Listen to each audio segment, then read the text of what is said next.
Ketiap ini menunjukkan kata kode minta tolong.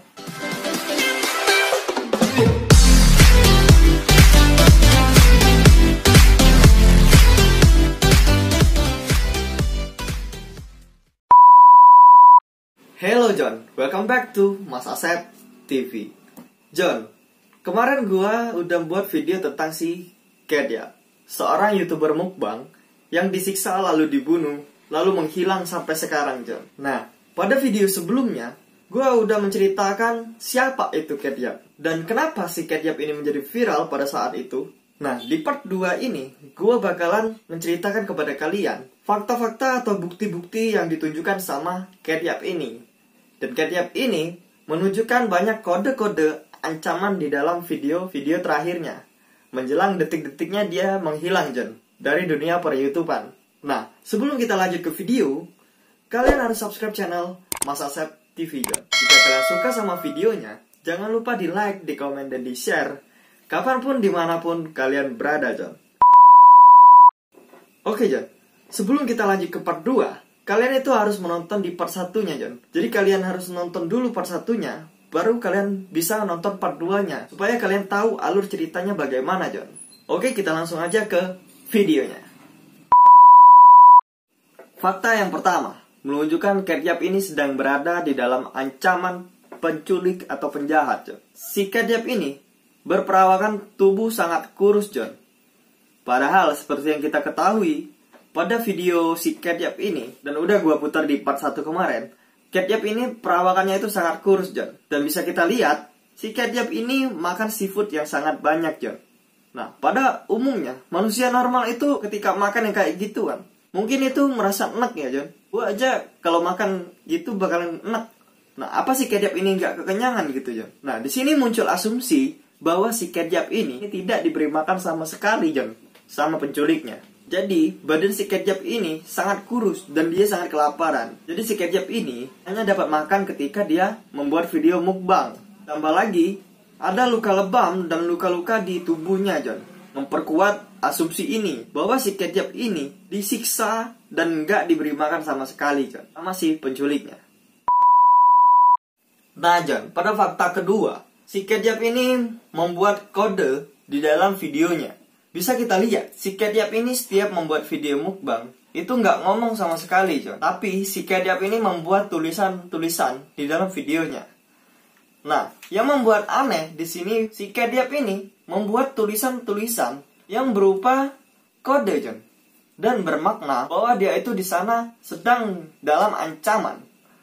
Nah, mungkin si penculik ini nggak mengetahui kode-kode yang dibuat sama si Ketiap ini. Nah, di sini gue beranggapan, yang ngedit videonya itu Ketiap juga, John. Tapi di sini gue nggak habis pikir, kenapa si Ketiap berhenti membuat video? Apakah si penculiknya itu merasa sudah ketakutan? Karena si Ketiap ini membuat kode-kode, John. Kode yang diberikan sama Ketiap ini ada banyak sekali di dalam videonya, John. Menjelang detik-detik dia itu menghilang. Salah satunya adalah tulisan yang diberi font bold. Nah, lu ngerasa aneh gak, John? Ketika lu membuat tulisan, tapi tulisan bold ini nyeleneh sendiri, John. Nah, ketika kita bisa menggabungkan dari tulisan bold ini, Ketiap ini menunjukkan kata kode minta tolong, yaitu H, E, L, dan P, John. Yang kalau kita berartikan di Indonesia adalah tolong. Berarti si Ketiap ini membuat kode minta tolong, John. Padahal, kalau isi dari tulisannya itu mengungkapkan bahwa dirinya itu baik-baik aja, John. Tapi di sini, dia itu memberikan kode minta tolong. Mungkin si Ketiap ini sudah diancam terlebih dahulu sama penculiknya. Karena si penculiknya ini sudah mengetahui bahwa orang-orang mulai curiga, John, dengan si Ketiap ini. Makanya si penculiknya itu menyuruh si Ketiap untuk buat tulisan bahwa saya itu masih hidup dan saya itu tidak kenapa-kenapa. Tapi di sini tanpa disadari sama si penculiknya, si Ketiap itu memberikan kode minta tolong, dan itu terletak pada video si Ketiap. Nah, John, fakta yang ketiga menunjukkan bahwa si Ketiap ini sedang berada di dalam ancaman. itu terletak pada kejanggalan pada salah satu videonya. Di salah satu videonya si Cat Yap ini, tanpa kita sadari, Cat Yap itu meletakkan sikat gigi di belakang lengannya, John. Nah, ada apa dengan sikat gigi ini? Silakan tulis di kolom komentar asumsi-asumsi lu tentang si Cat Yap ini, John. Dari kejanggalan di videonya si Cat Yap ini, banyak asumsi yang bermunculan bahwa si Cat Yap ini menunjukkan kode lagi, John. Nah, sikat gigi ini merupakan kode bahwa dirinya sangat terancam. Orang-orang di dalam penjara menggunakan sikat gigi itu sebagai senjata karena dirinya merasa di sana itu tidak aman dan dirinya sangat terancam, John. Nah, sikat gigi ini dapat digunakan sebagai senjata bahwa ujung sikat gigi ini bisa diruncingkan jika kalau ditusukkan kepada orang bisa mati juga, John. Nah, jadi sikat gigi ini diasumsikan sebagai senjatanya si Cat Yap karena si Cat Yap merasa sangat terancam, John. Ketika si pembunuh itu mau menyerang si Cat Yap ini bisa aja menyerang duluan menggunakan sikat gigi tadi. Namun di sini anehnya, si Cat Yap ini membuat penasaran gua aja. Masa si penculiknya itu gak ngelihat sikat gigi yang berada di belakang lengannya si Cat Yap? Jika benar sikat gigi itu bakalan menjadi senjatanya si Cat Yap, lalu di manakah si Cat Yap sekarang? Nah, ngomongin keberadaan si Cat Yap pada saat ini, itu kita tidak mengetahui di mana Cat Yap sekarang, John. Namun, pada saat itu, si Cat Yap ini bersamaan dengan hilangnya seorang wanita warga sipil bernama Carly Gusi. Nah, Carly Gusi menghilang pada saat itu dan bersamaan dengan si kejadian viralnya si Cat Yap ini. Nah, Carly Gusi ini hilang entah tidak tahu kemana. Dan perawakan si Carly Gusi ini itu sangat mirip dengan si Cat Yap ini, John. Jadi banyak orang yang berasumsi bahwa Carly Gusi ini adalah si Cat Yap dan si Cat Yap ini adalah Carly Gusi.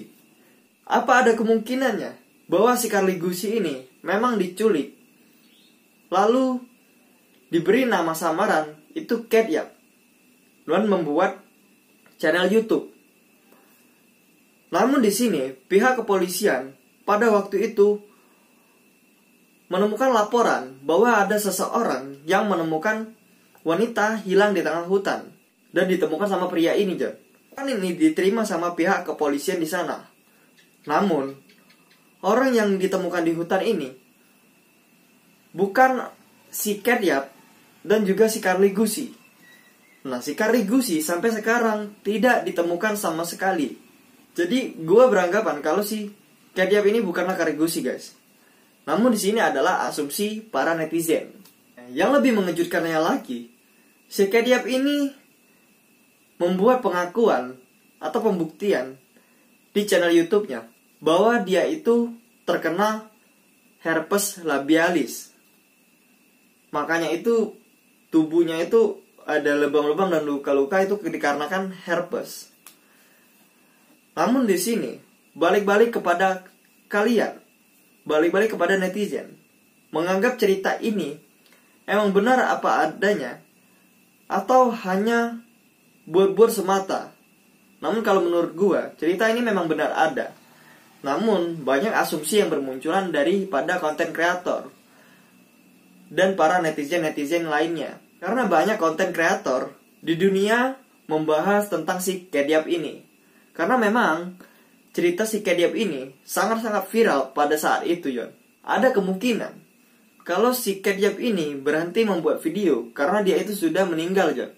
Karena herpes tadi. Nah, menurut lu, dari cerita yang part 1 sama part 2 ini, lu menganggapnya cerita si Cat Yap ini bagaimana, John? Silakan tulis di kolom komentar. Oke, John, mungkin cukup sampai sini aja gue cerita tentang si Cat Yap ini. Jika lu suka sama videonya, jangan lupa di like, di komen, dan di share. Terutama jangan lupa di subscribe dan aktifkan loncengnya, John. Oke, see you the next more video. Gua Asep, bye-bye.